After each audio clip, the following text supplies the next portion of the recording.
High, আমি অনিতা নবনীতা দিনকাল পরিবারের সবাইকে স্বাগত। চলে এলাম আজকে একটা নতুন ভিডিও নিয়ে। আজকে রান্না করছি চিকেন কারি, দেখতে থাকুন। কড়াতে তেল, গোটা গরম মশলা, জিরে, পাঁচফোড়ন দিয়ে, তেজপাতা দিয়ে পেঁয়াজগুলোকে এই যে লাল লাল করে ভেজে নিচ্ছি।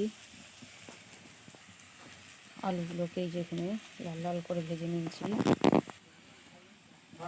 আদা, রসুন, টমেটো বাটা আছে, দিয়ে দিলাম।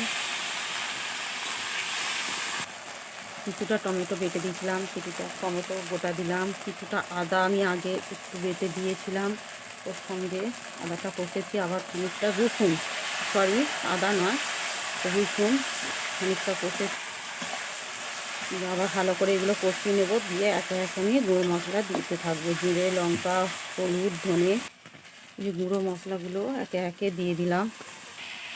মাংসটা দিয়ে দিলাম। মশলাটা কষানো হয়ে গেছিলো, তারপর মাংসটা দিলাম, দিয়ে কষতে থাকবো। চিকেন কারি মশলা দিয়ে দিলাম।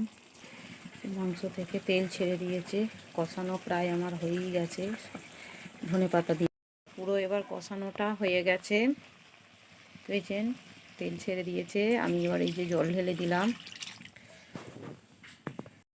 সব শেষে শাহি গরম মশলা দিয়ে দিলাম।